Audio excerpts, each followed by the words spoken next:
Hey guys, guess what? It's free real estate.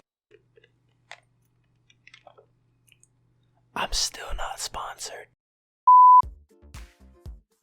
Yo, what is up? demonjoefrance here. Welcome back once again to another video. How are you guys doing? Guys, I hope you guys did enjoy that upload on the second channel. If you guys didn't know, I do have a second channel. Link will be in the description. We're trying to get to 1,000 subscribers. We're at about 500 right now, so I do appreciate the support over there. That's for everything that isn't Fortnite. Also, I'm a part of a Discord called the PvE Squad. The link will be in the description for that as well. That is a Discord that me and Latana are a part of. As you guys know, I'm way too lazy. I really don't want to make my own Discord server and have to manage it and whatever. I'd just rather interact with you guys in the comments and on Twitter and stuff, but I am part of this Discord called PvE Squad. If you guys are interested in that, it's a Fortnite Save the World Discord server. Make sure to check the link in the description for that as well. But guys, let's go ahead and get into the topic of the video, and I have a feeling that this is going to be a tad bit controversial, but I wanted my opinion out there. So today, guys, I want to talk about the return of the Gravedigger and how really it isn't exactly right. It's a problem. There's some controversy with it, and there's a lot of things that I don't like about the Gravedigger coming back. Now, I know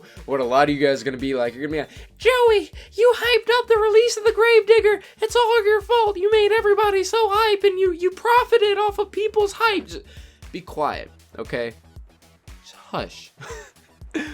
You know, I'm very hype. You know, I was very hype. I was very excited for the Gravedigger to come back. I honestly really am, because I've never owned it before.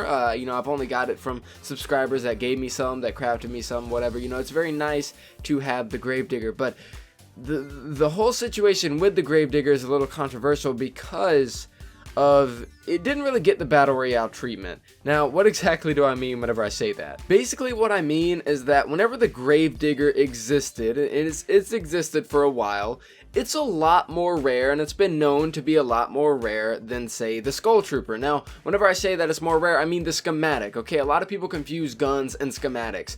Guns don't matter, schematics actually matter. The schematic for the Gravedigger has always been a lot more rare than the Skull Trooper skin in Battle Royale, right? Well, the Skull Trooper skin has gotten a lot of hype surrounding it, okay? Me personally, I think the Skull Trooper looks like an autistic turtle, but a lot of people really like the Skull Trooper, and that hype built so much that whenever they re-released the Skull Trooper into Battle Royale, people that originally owned the skin so that, you know, Epic could be good to their OGs, they gave them a purple style for that Skull Trooper. Now, the messed up thing here is that if anybody is considered an OG, it's the people that own the Gravedigger, because less people played Fortnite Save the World around the time of Halloween. I played around the time of Halloween. I had Marine Corps Ramirez and Lamarai. You know, those were the two characters I got around Fortnitemares, but I never really grinded Fortnitemares a lot. You know, that was around the time where I came back to Fortnite, played a little bit, stopped playing, and then I came back around the Spring and On event. So, you know, I was there for Fortnitemares. I remember Hexylvania and stuff, but I never played enough to get the Gravedigger. But anybody that did get the Gravedigger is considered an OG. People that got the Skull Trooper skin, what? They paid $12 worth of V-Bucks to buy the Skull Trooper skin, and all of a sudden they're considered an OG a few months down the line. The people that owned the Gravedigger, the player base was so little and the grind was so high to get this weapon, those are the people that you should truly consider OGs. So whenever they have to go through 34 quests, yes, 34 individual quests to get to the Gravedigger, you know, during this event, you have a few months go by, you know, Halloween time, well, actually you have a whole year go by, you have a year go by, you know, Halloween's around again, and they release it in the shop for 1680 gold. Now, you know, with it being more rare than the Skull Trooper, you would think that Fortnite would pander to their OGs like they did with Battle Royale. Well, obviously, they did not. Yes, it's a very great thing that the OG players get to have two Gravedigger schematics. That's actually a huge thing, and I'm not being sarcastic, because you're able to have two different builds for Gravediggers. A lot of people like to collect multiple schematics so that they can have multiple of the same weapon with different elements that they can craft. It's really cool to be able to have like a fire Gravedigger and then have an energy Gravedigger, so you can craft the energy Gravedigger anytime you want to use it in a normal mission, but you always have the fire Gravedigger off to the side for whenever you're fighting nature enemies. It's a really cool thing, but a lot of people like to hold on to that cosmetic stuff. And you know, me being not even being an OG player in the sense that I had the Gravedigger, it's extremely wrong, and it's a huge problem that you would basically push that fan base off to the side. It's kind of like whenever they introduced the Battle Royale OG music remix. You guys remember that? Whenever they re-released the music as a remix in the Battle Royale Battle Pass. Yet the real players of Fortnite, which is the Save the World player base, doesn't get anything. Isn't that kind of wrong? Isn't it wrong to release an OG music in Battle Royale when Battle Royale wasn't even the OG mode? You know, OG is a very cringy term, and I'm using it, you know, kind of ironically here, but it's also to get to the point. So, it really Save the World is getting really shafted when it comes to this. There's no way that you couldn't have just released the Gravedigger as a separate schematic with a different skin. Call it Gravedigger 2.0 or something, you know? And everybody that owns the 1.0 is an OG, and everybody that owns 2.0 is different. You could have released it, or released a style, some kind of cosmetic change. Allow the OG players to have a glowing purple Gravedigger that previously owned it, and then everybody else can get another kind of Gravedigger, and that will really signify the players that actually have the Gravedigger. You could make it where players that actually own the schematic will have this kind of aura around their Gravedigger, and people that pick up those people's Gravediggers won't have it. You know what I mean? It's ridiculous. You know, how are you going to pander to the Battle Royale community? Yeah, I know they're a lot bigger than the Save the World community. I mean, that's an obvious. You know, we're about like 20% the size of them, maybe 30, 40%. I doubt 40%, maybe 20, 30% the size of Battle Royale.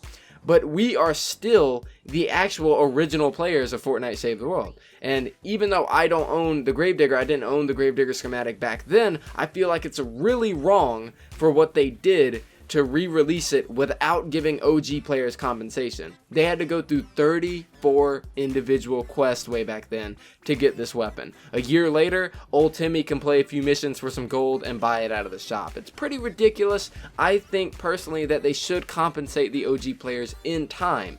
Now, you know, this is an opinion that I've talked about in the past, you know, what we're talking about right now, but I've never really gone in depth with it. And I was really excited for the Gravedigger to come out, but if you guys do remember, whenever it did come out, I expressed my disappointment that OG players didn't really get anything special or anything like that. It's ridiculous. You know, when the Skull Trooper was releasing, people didn't know OG players were going to get something special until it already came out. So I was like, you know what? They might do that with the Gravedigger. No, they didn't. Because Save the World doesn't get stuff like that. They don't really pander to their group. They don't pander to their community.